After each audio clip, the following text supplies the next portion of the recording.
Nous allons accueillir Arnaud Cheveillet, Société Connect Things Paris. Il va nous faire une présentation de l'ensemble des services NFC que son entreprise met en œuvre. Arnaud Cheveillet. Bonjour.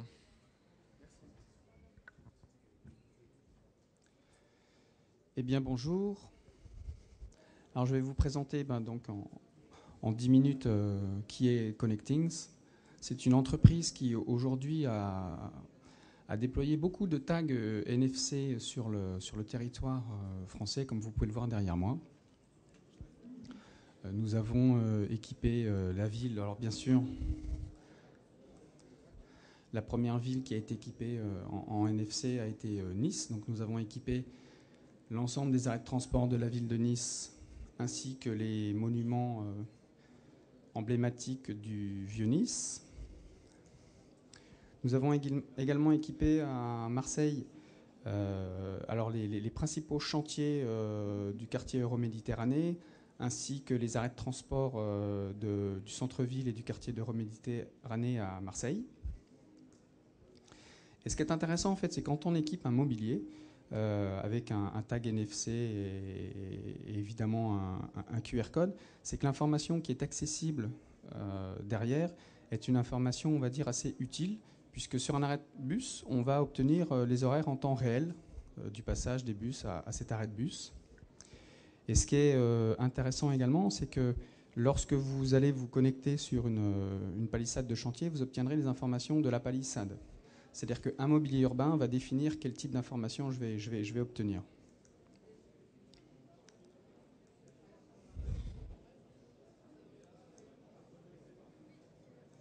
Petit problème technique. Oups.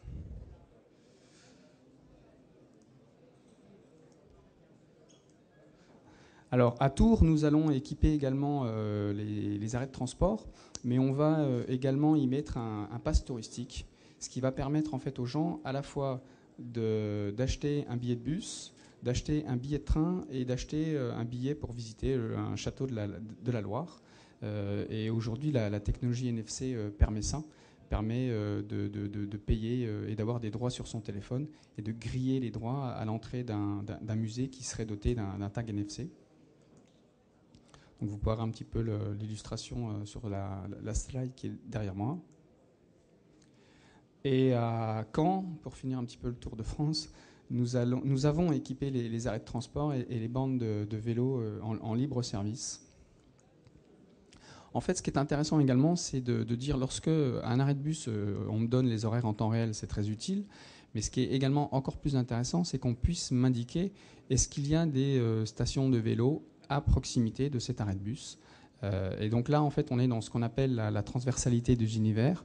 Autrement dit, depuis un arrêt de bus, on me parle des vélos. Et puis depuis les bandes de vélos que nous avons également équipées en étiquettes intelligentes, on va pouvoir me dire quels sont les arrêts de bus qui sont à proximité de ma bande de vélo et m'indiquer les horaires de passage en temps réel des bus sur ces arrêts-là. À Paris, nous avons fait donc plusieurs projets. Nous avons équipé l'espace adolescent du centre Pompidou d'étiquettes NFC pour enrichir les œuvres et permettre aux adolescents de s'approprier une visite, on va dire, dans un musée avec un objet qui leur est familier, à savoir un téléphone, avec toutes les possibilités qu'offre le NFC, c'est-à-dire de l'échange de données en peer-to-peer, donc les adolescents en étaient très très friands. Nous allons également prochainement équiper le musée du Quai Branly. Et puis nous avons équipé, et ça c'est tout récent, ça date de quelques jours, des boîtes aux lettres de la Poste. Vous pouvez d'ailleurs en voir une sur ce salon. Ce qui est intéressant, c'est que sur la boîte aux lettres, on va d'abord me donner une information qui a lieu, qui a un rapport avec la boîte aux lettres. Donc, est-ce que cette boîte aux lettres a eu une levée? Si la boîte aux lettres a eu sa levée, est-ce qu'il y a des boîtes aux lettres à côté qui ne l'ont pas eu, qui me permettra de poster mon courrier et ça partira plus vite? De savoir si je peux acheter des timbres à côté de cette boîte aux lettres. Bref, tout un tas de services qui ont un rapport avec, évidemment, la boîte aux lettres. Et puis, vous avez une barre de navigation transversale où vous voyez plan, culture, transport. Lorsque vous cliquez dessus, vous allez arriver dans un autre univers, exemple l'univers de la mairie. Et là, en l'occurrence, ça sera l'univers de la mairie du 4e arrondissement, puisque ces boîtes aux lettres, une cinquantaine, 60 même, je crois précisément, d'entre elles sont déployées dans le 4e arrondissement de Paris. Et donc là, vous voyez des illustrations de ce que nous avons fait au centre Pompidou. Alors en fait, pour faire tout ça, c'est un petit peu là le cœur du sujet, pour faire tout ça, pour donner une information, on va dire, intelligente par rapport au moment et au lieu où elle est demandée par l'utilisateur, et de pouvoir en plus, au-delà de cette propre information de premier niveau, que sont par exemple les horaires à un arrêt de bus, de pouvoir y ajouter de la transversalité d'autres univers, exemple quels sont les monuments à proximité que je peux éventuellement visiter, ou quelles sont les bandes de vélo à proximité. Pour organiser toute cette information contextuelle et transverse, eh bien, il faut s'appuyer sur une plateforme, et c'est en réalité notre cœur de métier. C'est vraiment de permettre à ceux qui ont des projets de déploiement de tags, donc aujourd'hui l'actualité ce sont les territoires qui veulent déployer des tags, d'organiser tout cela à travers une plateforme qui est conçue pour, sachant que, et j'en conclurai là-dessus, un tag NFC dans un lieu public, que ce soit sur une boîte aux lettres, sur un arrêt de bus ou dans un musée, ce n'est ni plus ni moins qu'un lien intelligent entre le monde réel et le monde virtuel.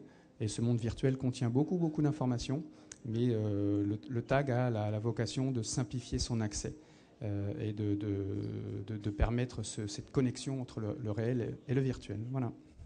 Merci de votre écoute. Merci, Monsieur Chevalier. Il est à peu près 11h, on va devoir s'arrêter là pour cette première série de présentations. La suivante débutera à 14h.